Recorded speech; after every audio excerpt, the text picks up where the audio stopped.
Greetings, everyone. Welcome to the West London VR Rocky Mountain Race on Cadesport.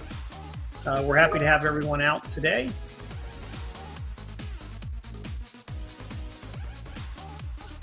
Okay, today we have two great responsibilities and two uncrashables.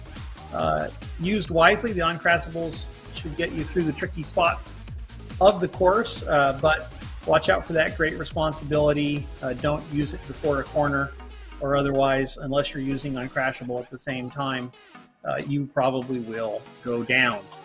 There are a number of long straights where the great responsibility will work quite well. We'll see how the riders use their tactics today.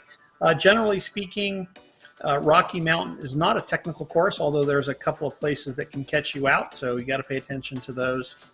Mostly a power course. It looks like it's quite hilly, but it really isn't. The grades are quite sedate in the 1% to 2% range. Generally speaking, I think a couple of kickers that are out there, but nothing past I think 4%, something like that, here on Rocky Mountains. Okay, here we are at the start. Everybody is ghosted, as we say, or transparent. That just means for the first, we put everybody on the start line so everybody has the same ability to come off of the start line. And what we have is the ability to move through riders for about 10 seconds. Okay, we've got someone out there putting in a big effort. Tony, looks like he's from Great Britain, and he's set up a little bit of start, but everybody coming back together. I would imagine that most people will come together in a bit of a peloton today. And we see here Homer Thompson. Homer is the diesel engine of Cadesport. He just really can pull everybody back together. We've got Rene Veladez out here today as well from the Cadesport team. He's actually one of the developers. And he always says he's going to go easy, and he doesn't feel good, and he's not in shape, and then he goes out hard and contests for the win, and he's definitely following Homer's wheel. We've got Brett about 2 seconds behind, who might find it a little bit difficult. He really wants to get on that wheel with Homer because, like I said, Homer is the diesel engine. We see him out here quite a bit. Homer does a tremendous amount of endurance work, and he will pull back riders. That seems to, I think he lives for that, in fact, to be able to pull back riders. We see Vanessa here coming back together with Zany Ryder. They're all back on Brett, and I think Brett's like, hey, you guys pull for a bit. And Vanessa sort of took it easy yesterday, so I would expect her to sort of go to the front here and pull back to Homer. And I would expect the front to probably diminish a bit in terms of their effort. Tony's still putting out a big effort, and it looks like Tony is new to the platform based on his heart rate. But what he will find is that the system is quickly going to be equalizing him and or her, I guess. And what's going to happen is they won't be able to put out this much power for the whole race. And as they get towards the end, their power will diminish. What we call RTUs, or real-time updates, to their power curves in terms of equalization. And then Homer will probably drag them back in as well. So it'll be interesting to see how the end of the race shows. But for now, Tony's got a bit of a gap. The question is, will they be able to hold it? So you've got Renee and Homer sort of coming back here. Looks like Vanessa is trying to pull them back at about 7 seconds. And it'll be interesting to see. Vanessa probably, from a situational awareness perspective, we've got a lot of data on the screen here. She's going to need to maintain 10 to 20% more watts than Homer in order to be able to bring that back. They're both getting the drafting dynamics that are out there, so that they should work together well there. And it looks like Brett and Vanessa are going to work together. Zany Ryder just a bit off the back there, and so it'll be interesting to see if Zany Ryder can make it back, make connection back with this little bit of a group. And then it looks like Homer, Renee, Vanessa, and Brett will all come back together. And then they should be able to form a pace line.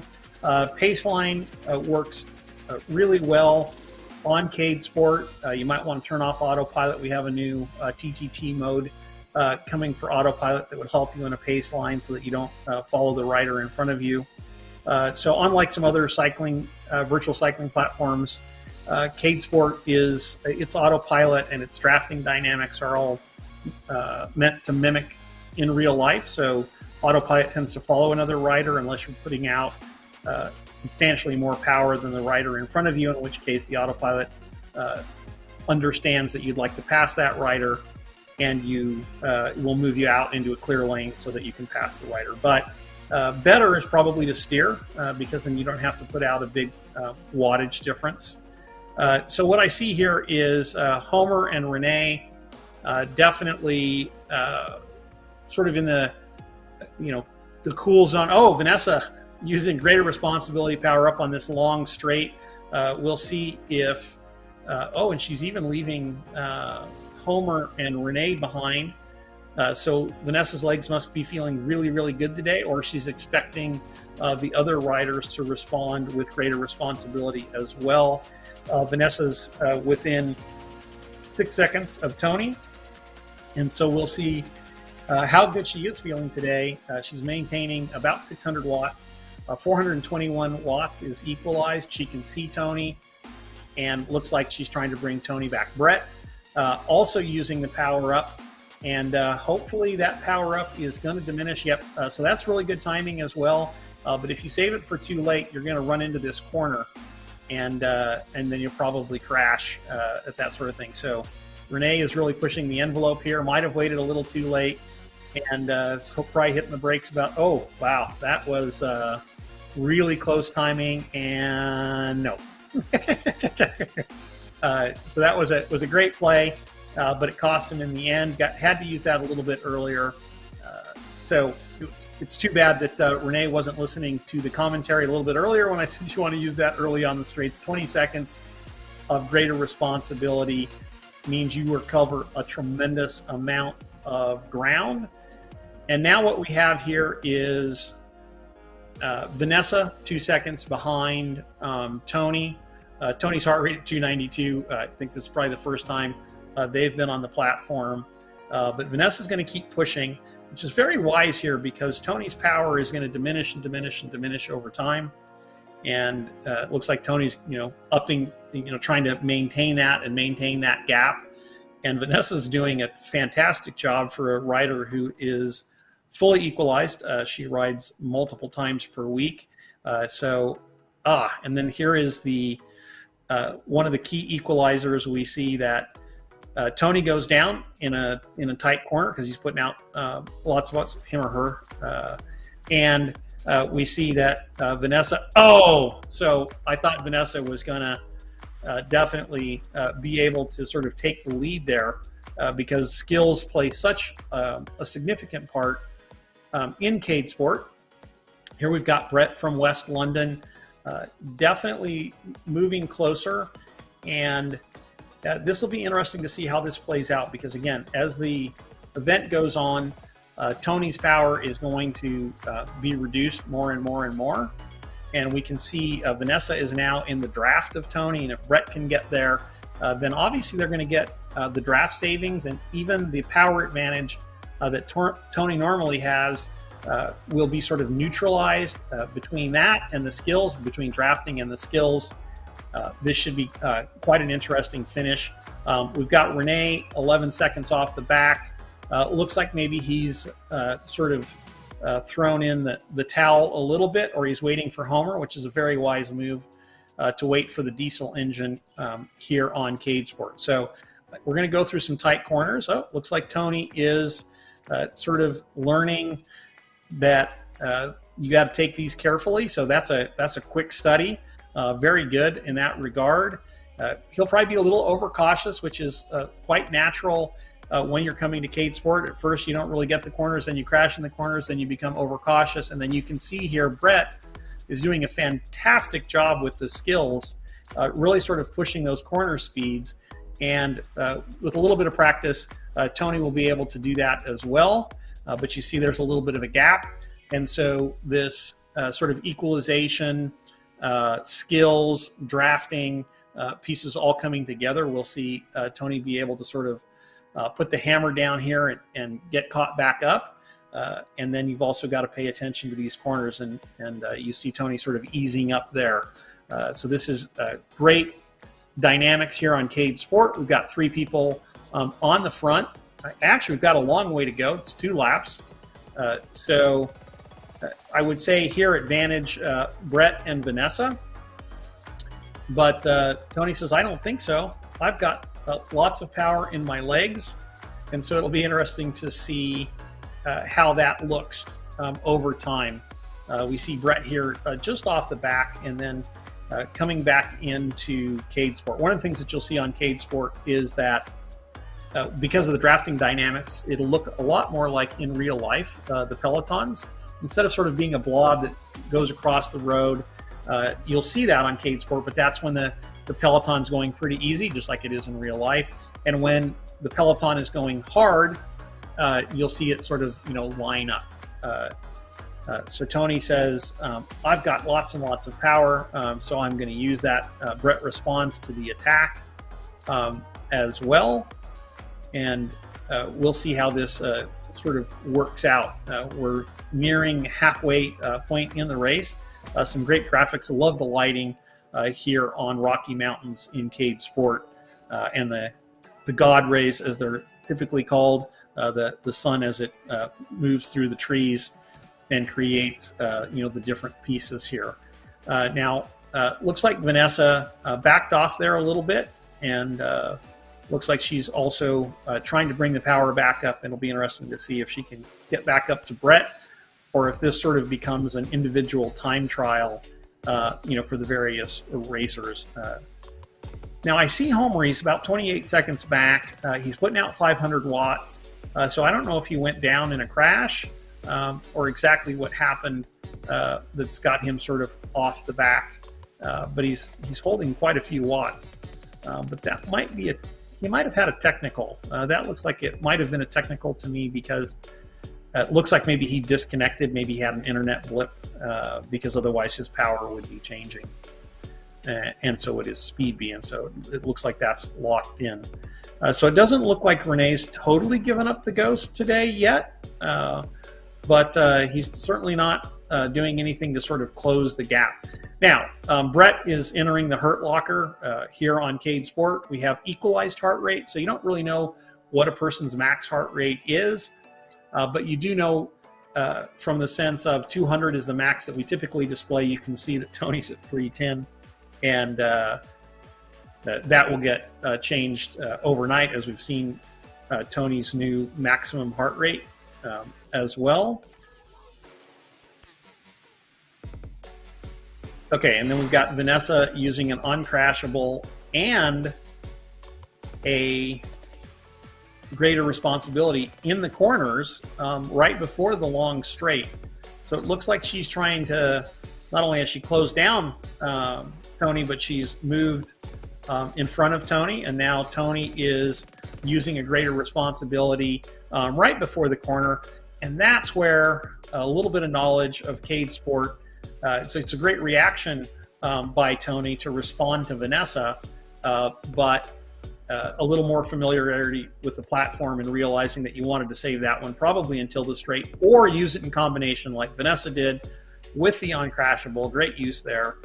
And so it looks like Vanessa's going to hold sort of a low VO2 max effort here. She's in 421 is a normalized FTP for everyone.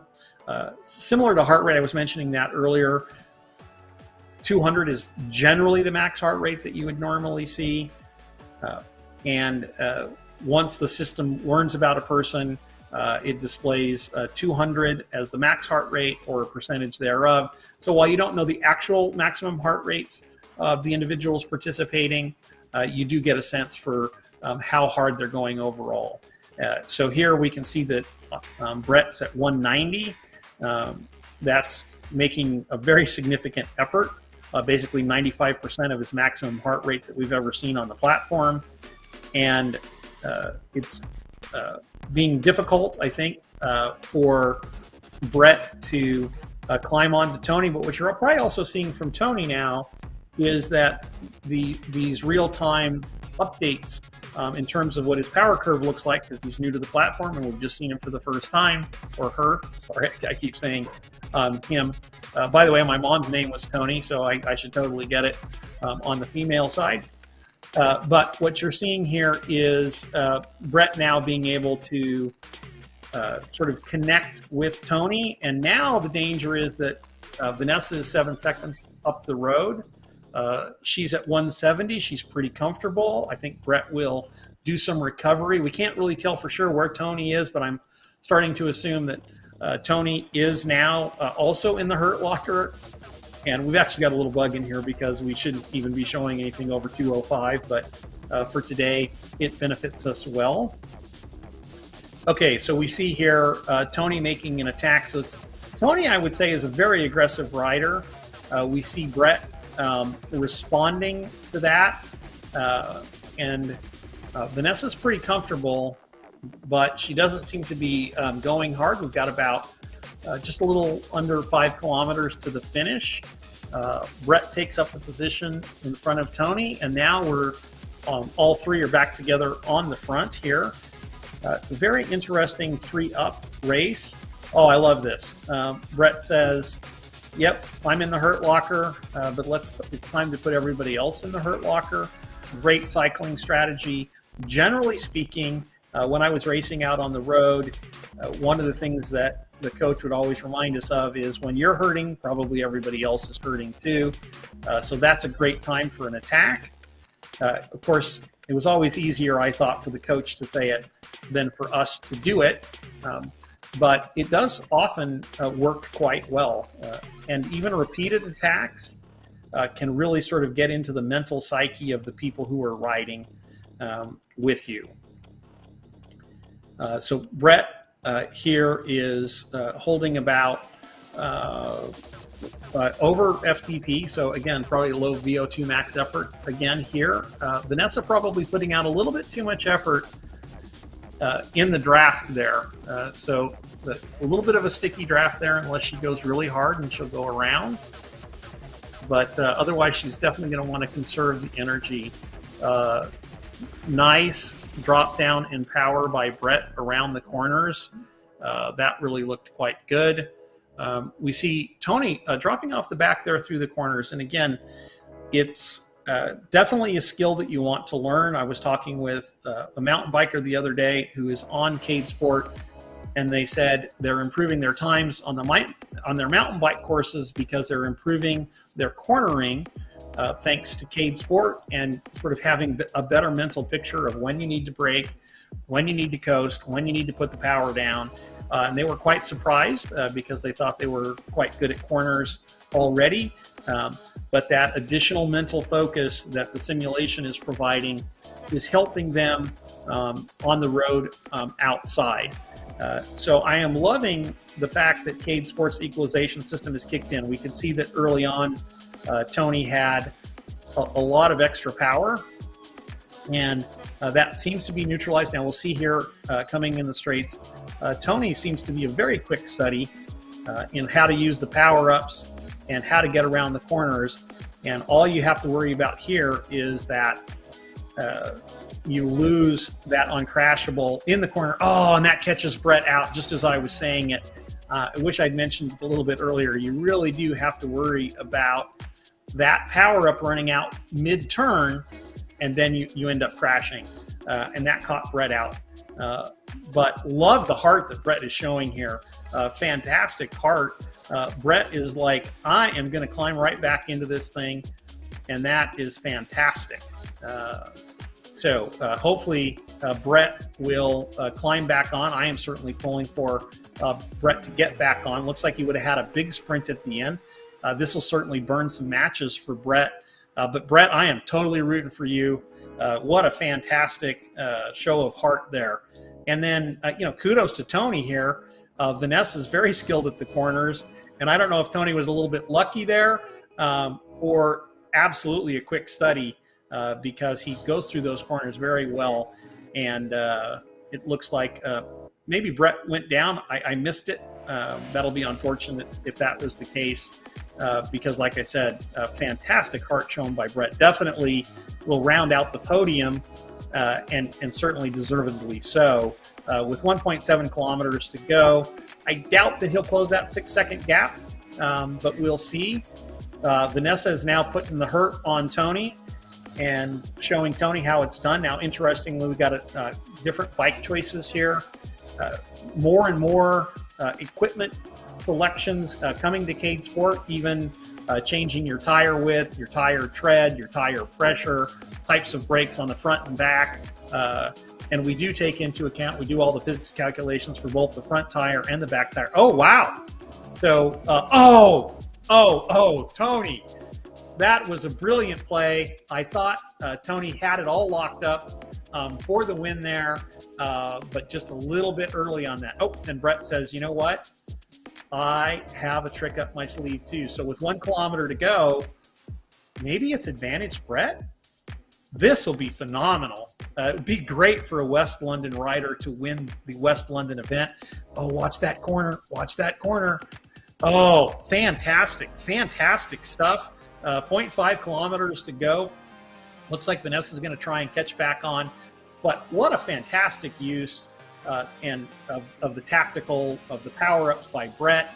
And it looks like Brett's going to sort of take it easy here. Nope, he's going to say, you know what, I want to make sure I cross the line first. So that was fantastic. I love to see that. So 1, Tony, a great job at learning the platform. 2, great job, Cadesport, at equalizing the riders.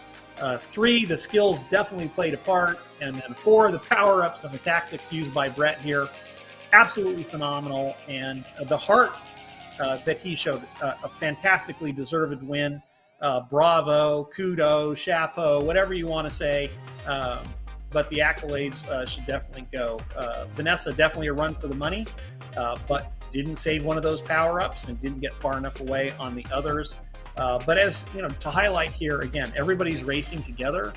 Fantastic stuff today. Tony not far behind there in 3rd position. So it really changed around in terms of what we thought, how the finish might look. But very exciting finish, a fantastic use of tactics by Brett. And I just love to see that when a rider shows a whole bunch of heart. And then I was counting them out. I was counting those chickens before the eggs had hatched. And Brett showed me that, nope, you can't do that on Cadesport. There are twists and turns in the tail all the time here on Cadesport.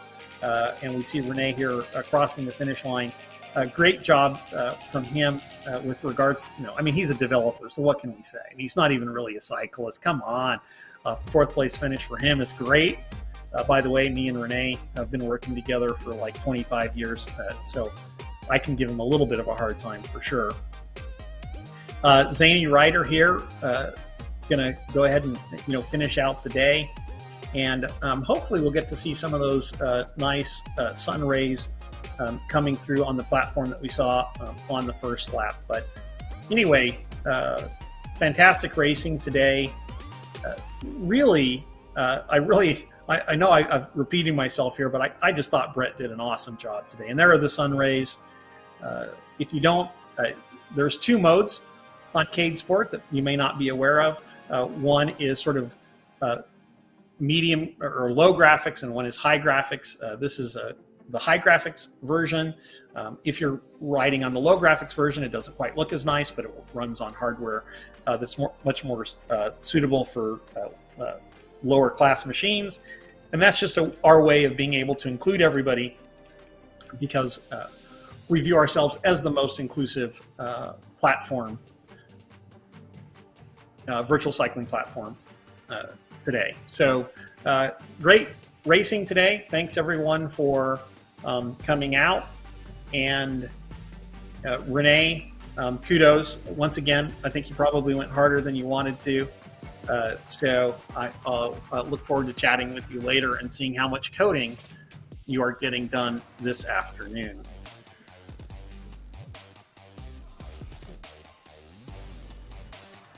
Thanks, everyone.